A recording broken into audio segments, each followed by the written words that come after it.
여러분 성경 66권 중에 가장 중요한 책이 뭐라고 생각을 하세요? 안 중요한 책은 없지만 창세기가 가장 중요합니다. 왜냐하면 첫 단추의 법칙에 의해서. 창세기에서 가장 중요한 장이 어떤 장이라고 생각을 하세요? 첫 단추의 법칙에 의해서 1장이 가장 중요합니다. 그러면은 7일의 창조 중에 어떤 날이 가장 중요한 날일까요? 첫날이 가장 중요한 겁니다. 전무한 상태에서 최초로 창조하신 상태니까 하나하나가 다 중요한 거예요. 단어 하나하나가 다 중요합니다. 모든 게 처음이니까, 그리고 신학적으로도 하나하나 다 정립이 돼야 되는 거예요. 첫째 날 만드신 것이 뭐냐 하면 1절에 태초에 천지를 창조하시니라. 태초에라고 했으니까 시간을 만드셨고, 또 천지를 만드셨다고 했으니까 하늘이죠. 공간을 만드셨고, 땅이다. 그거는 물질을 만드신 겁니다. 그리고 2절에 어두움을 만드셨어요. 땅이 혼돈하고 공허하며, 이것은 상태를 말하는 것이고, 어두움도 상태 같지만은 어두움은 사실은 창조입니다. 어두움을 창조하시기 전에는 뭐냐? 그거는 모르겠어요. 마치 창세기 1장 1절에 하늘을 창조하신 것처럼 공간을 창조하시기 전에는 공간이 없다라는 거 우리가 상상하기가 어렵죠. 그런 것처럼 어둠 이전에 뭐냐? 그거는 모릅니다. 하지만 어둠을 창조하셨어요. 이사야서 45장 7절에 하나님께서는 빛도 창조하시고 어두움도 창조하셨다라고 했습니다. 그러니까 창세기 1장 2절에 흑암, 어두움을 창조하신 거예요. 그리고 3절에 빛을 창조하신 겁니다. 그러니까 첫날에 창조하신 것이 5가지예요. 시간과 공간과 물질과 어두움, 그리고 빛을 창조하신 겁니다. 이 빛의 중요성에 대해서는 사람들이 다 아는 것 같고, 이거는 과학에서도 다루고 신학적으로도 많이 언급한 것 같습니다. 그런데 어두움에 대해서는 그렇게 사람들이 깊게 생각을 안 하는 것 같아요. 그래서 어두움이란 거야말로 정말 잘못 이해되고 잘못 적용되는 일이 다반사다. 저는 그렇게 봅니다. 빛이 절대인 것은 사실이에요. 왜냐하면 빛은 하나님이시니까요. 빛이 절대인데, 그런데 여러분 이 점을 아셔야 돼요. 첫 단추의 법칙이죠. 뭘 먼저 창조하셨어요? 빛보다 어두움을 먼저 창조하신 겁니다. 어두움이 우선이에요. 창세기 1장 2절에 어두움을 창조하셨고 3절에 가서야 빛을 창조하셨습니다. 이거는 어두움에 대한 대단한 강조법이에요. 어두움을 먼저 창조하셨다. 빛도 창조하실 수 있고 어두움도 창조하실 수 있는 분이 굳이 본인은 빛이신데 어두움을 먼저 창조하셨다. 얼마나 강조법입니까? 그런데 왜 먼저 어두움을 우리가 정립을 안 하고 지금 우리가 빛을 정립한 다음에 어두움을 정립하게 되느냐? 왜냐하면 하나님은 빛과 어두움의 관계 속에서 빛과 어두움을 정립하도록 하셨기 때문입니다. 그래서 빛을 먼저 정립하지 않고 어두움을 정립하게 되면은 어두움을 올바르게 정립할 수가 없어요. 빛을 정립하고 그 다음에 어두움을 정립해야 빛도 어두움도 함께 알 수가 있게 됩니다. 그래서 2절에 먼저 하나님께서 어두움을 창조하셨음에도 불구하고 3절에 빛을 창조하신 것을 먼저 정립한 다음에, 그리고 오늘 어두움을 정립하게 되는 것입니다. 빛을 정립하려면 어두움을 정립해야 되고, 어두움을 정립하려면 또 빛을 정립해야 돼요. 그래서 오늘 본문에도 빛과 어두움 이렇게 서로 대조법으로 말씀을 하고 있지 않습니까? 빛이 있으면 뭐예요? 그건 광명이죠. 빛이 없으면 어두움이에요. 빛이 있으면 밝고 빛이 없으면 어둡고 그런 거죠. 그런데 이 말은 뭐냐면 빛과 어두움이 서로 양립할 수 있어요, 없어요? 빛과 어두움은 같이 있을 수가 없다는 얘기입니다. 동시에 있을 수가 없어요. 빛이 있으면 어두움이 없는 거고, 어두움이 있으면 거긴 또 빛이 없는 거예요. 빛과 어두움이 동시에 함께 있는 법은 없어요. 그래서 오늘 본문에서 빛과 어두움을 대조법으로 정립한 하나님의 의도를 우리가 생각을 해야 됩니다. 오늘 우리가 이 빛과 어두움의 속성에 대해서 생각을 하게 되는데, 아셔야 될 것은 하나님께서 먼저 어두움을 창조하셨고 나중에 빛을 창조하셨다. 이 점을 꼭 생각하면서 오늘 본문을 봐야 될 것입니다. 자, 그러면은 빛을 없애면은 뭐가 돼요? 빛을 없애면 뭐가 될까요? 빛을 없애면 어두움이 되죠. 그러면 어두움을 없애면 뭐가 됩니까? 어두움을 없애면 어둠은 아무리 없애도 빛이 되지 않아요. 이해가 되세요? 왜 그렇습니까? 왜 어두움은 아무리 없애도 빛이 되지 않나요? 왜냐하면 어둠을 먼저 창조하셨으니까요. 빛을 나중에 창조하셨잖아요. 그러니까 어둠이 먼저 있기 때문에 어둠을 아무리 없애도 그 전에 뭔진 몰라요. 그렇지만 빛이 있는 건 아니에요. 그 순서를 아시겠죠? 그런 속성이 있는 거예요. 어둠은 아무리 없애도 빛이 나오는 건 아니에요. 어둠 따로 빛 따로입니다. 빛을 없애면 어둠이 생기지만 어둠을 없앤다고 해서 빛이 오는 건 아니다. 이거 여러분들이 생각을 하셔야 돼요. 따라서 빛과 어두움의 관계에 있어서는 빛이 절대죠. 창조의 순서에 있어서는 어두움이 절대인데 어둠이 먼저니까. 근데 둘의 관계를 놓고 보면은 빛이 절대예요. 빛이 우선이에요. 빛이 와야지 어두움이 해결되는 거지, 빛이 없이는 어두움은 해결될 수가 없다. 그게 하나님께서 먼저 어둠을 창조하시고 후에 빛을 창조하신 이유입니다. 사실 기독교가 이 빛과 어둠의 관계를 잘못 정립하고 있기 때문에 하나님의 이러한 설계에 전혀 맞지 않는 종교 행위를 하고 있는 거예요. 기독교의 사람들이 어떻게 생각하냐 하면은 빛은 선과 의로 생각을 하죠. 대체로 빛은 좋은 거 아니에요. 선과 의다. 그럼 어둠은 뭘로 생각해요? 악과 죄다. 이렇게 생각을 하지 않습니까? 그런데 생각해 보세요. 어둠을 아무리 없앤다고 빛이 되는 게 아니거든요. 예수 피로 제사함 받는다고 해서 악과 죄를 씻어 없앤다고 해가지고 빛이 되는 게 아니에요. 이 원리를 아시겠어요? 아무리 흑암을, 악과 죄를 없앤다고 해도 뭐가 돼요? 그건 절대 빛은 아니에요. 흑암을 없앤다고 해서 광명이 있는 건 아니라고요. 흑암을 없앤다고 밝아지는 건 아니에요. 빛이 와야 되는 거지, 흑암을 처리해가지고 뭐가 되는 건 하나도 없다 이겁니다. 그래서 빛이 좀 와야겠다 해가지고 아무리 봐도 우리가 어두우니까 그 제자훈련을 해보자. 사람들이 그렇게 머리가 돌아가는 것 같아요. 근데 그거는 성경의 원리를 전혀 벗어난 얘기입니다. 빛이 와야 되는 거지 훈련해가지고 찾아가는 문제가 아니거든요. 이 빛과 어두움의 관계를 우리가 깊이 생각을 해야 됩니다. 이 빛과 어두움은 서로 모순적 관계에 있는 거예요. 흑암이 순서에 있어서는 우선입니다. 흑암이 절대예요. 그런데 흑암을 빛과 어두움의 관계에서 생각하면 빛이 절대예요. 그렇지 않아요? 빛이 와야 어두움이 해결되는 거지, 빛 없이는 어두움은 해결되는 법이 없습니다. 그러니까 물리적으로나 실질적으로 볼 때는 빛이 절대예요.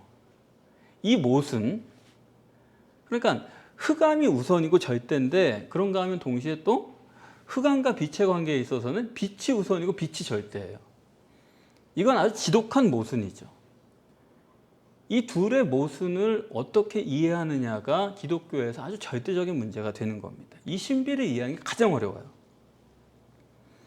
사실 이것을 이해 못하면 우리가 창세기 1장도 이해를 할 수 없을 뿐만 아니라 성경 전체를 이해할 수가 없어요. 그만큼 중요한 얘기입니다. 그럼 하나님께서 먼저 흑암을 우선으로 해 놓으시고, 그러면은 빛과 어둠의 관계에서도 어둠이 절대여야 될 것 같은데 먼저 된 거니까 빛과 어둠의 관계에서는 왜 빛을 절대로 해 놓으셨는가? 그거 우리가 생각을 해야 되겠죠. 이 점을 아주 본문이 잘 정립하고 있습니다. 오늘 본문에 빛과 어둠을 나누사라고 말씀을 했습니다. 빛과 어둠을 나누사라는 말은 둘이 양립할 수가 없다. 빛과 어둠은 함께 있을 수가 없다. 다른 말로 하면 둘이 왼수지간이에요.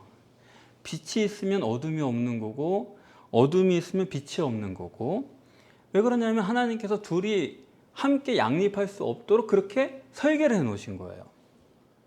자, 이런데 빛은 어떤 속성이 있습니까? 둘이 전혀 다르거든요.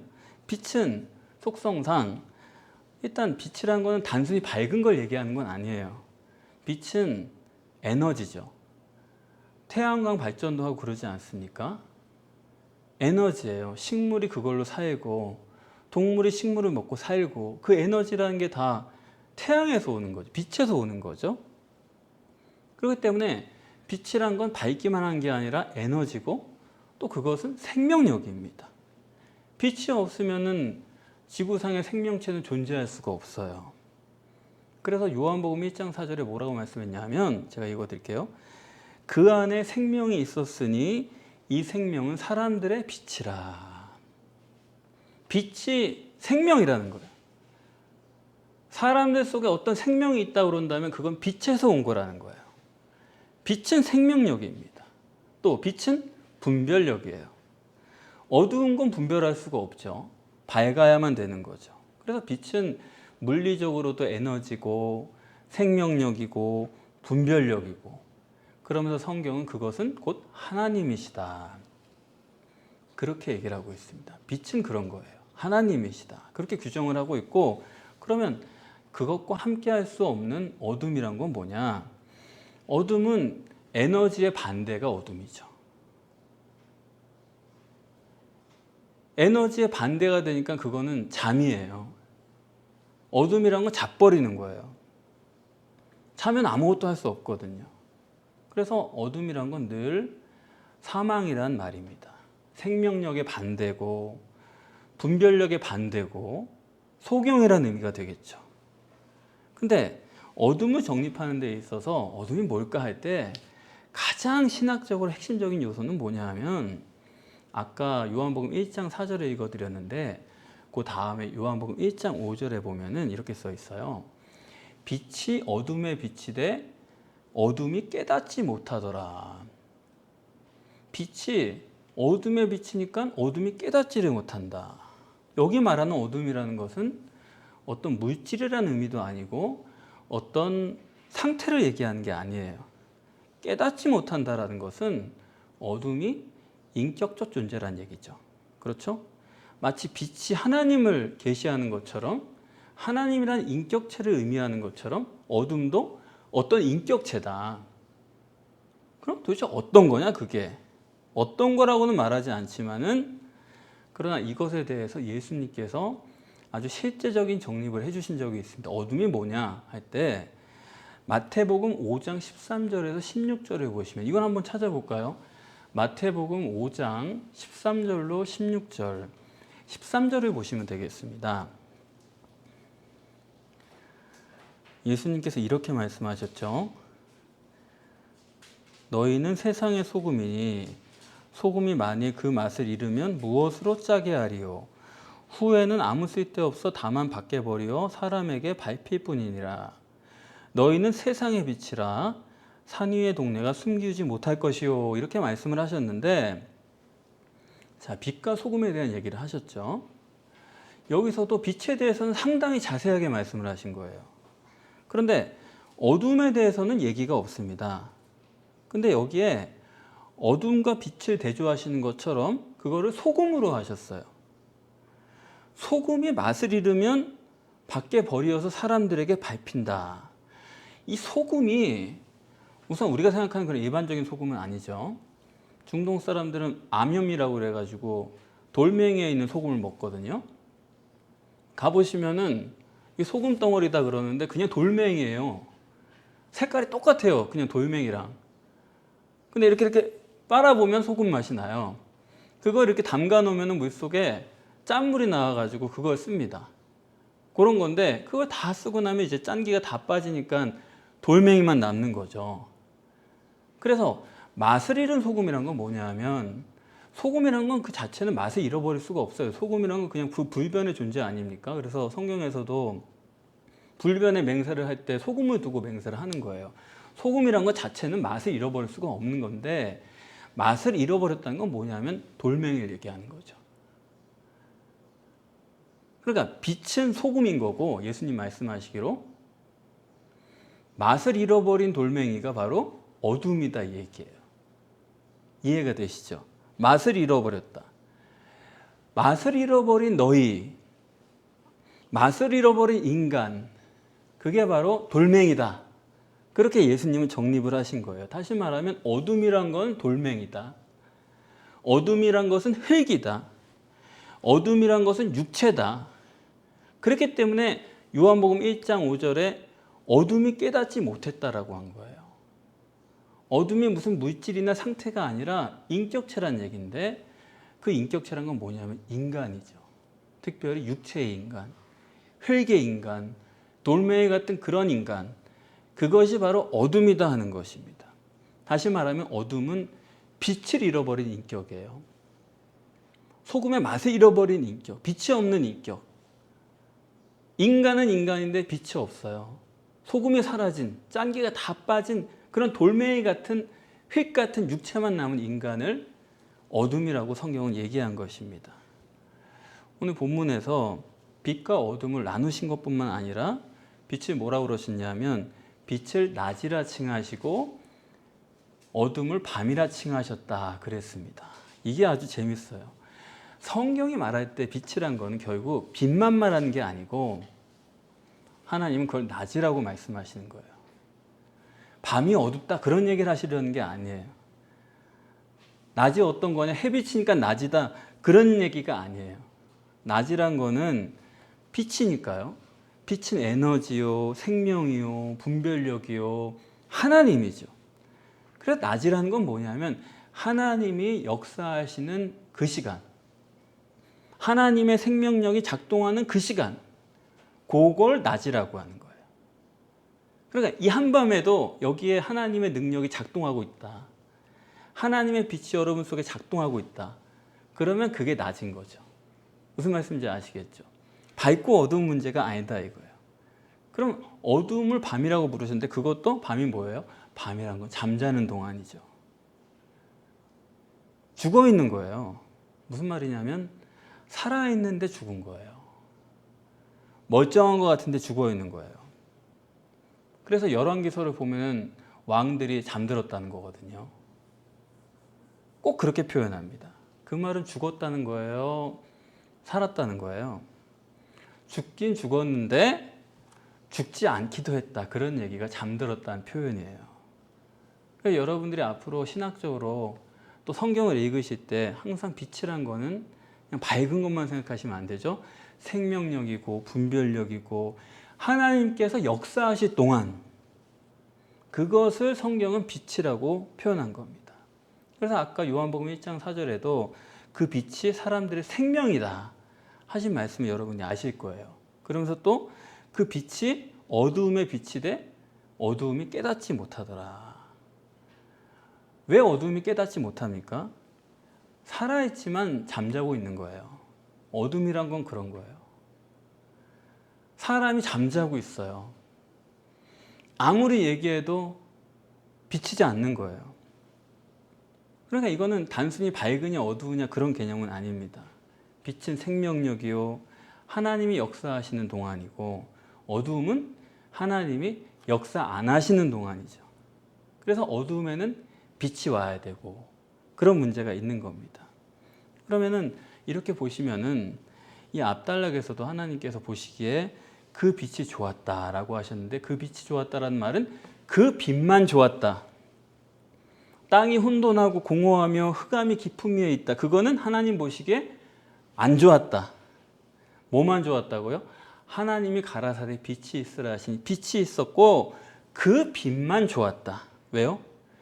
그 빛이 있을 때만 살아있는 거고 하나님의 역사가 있을 때만 생명력이 있는 거고 어두움은 빛이 없는 거예요. 그것은 살았으나 죽은 거예요. 하나님의 역사가 작동하지 않는 사람은, 하나님의 은혜가 비추지 않는 사람은 멀쩡히 살아 돌아다니는 것 같아도 그건 죽은 거예요. 그렇기 때문에 하나님께서는 그 빛만 좋았다. 하나님은 죽은 걸 싫어하시니까 말이죠. 빛만 좋았다 하신 겁니다. 그래서 이것이 바로 우리 인간의 설계도예요. 또 이것이 구원의 원리입니다. 하나님께서 우리를 뭐 우선으로 창조하셨어요? 육체 우선으로 창조하셨죠. 그게 뭡니까? 어둠 우선으로 창조하신 거예요. 거기에 빛을 주신 거죠. 인간은 육체로 창조하신 거예요. 육체가 별 힘이 없지만 겉에 이 육신을 가지고 뱁새 같은 힘을 가지고 사람들이 살아요. 근데 그거는 육체고 흑암이에요. 그 겉사람이 절대인 뱁새인 육체 속에 하나님이 영을 넣어주셨어요. 그게 바로 빛이에요. 그래서 인간의 존재란 거는, 우리의 존재란 거는 이 육신의 힘을 가지고 산다. 흑암이에요. 아무리 멀쩡히 돌아다닌 것 같아도 생명력이 없어요. 분별력이 없어요. 영적 에너지에 못 미칩니다. 겨우 이렇게 손에 붙잡은 거 가지고 그걸 해결하고 사는 게 인간의 육체라는, 그게 흑암이다. 하나님은 빛만 좋았다는 거예요.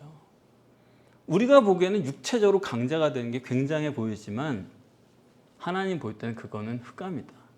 그건 죽었다 이겁니다. 빛만이 있어야 된다. 그래서 인간은 육우선, 흑암 우선으로 창조됐지만 그 속에 빛이 들어있거든요. 하나님의 빛이 들어와야 돼요. 이 둘이 만나야 됩니다. 이게 참 신비해요. 어둠과 빛이 한 공간 안에 공존하고 있어요. 우리는 육체 속에 하나님의 빛이 들어와 있는 거죠. 양립할 수 없는 그 둘이 한 자리를 점하고 있는 거예요. 이 결합, 이것보다 더 신비한 것은 없다고 생각합니다.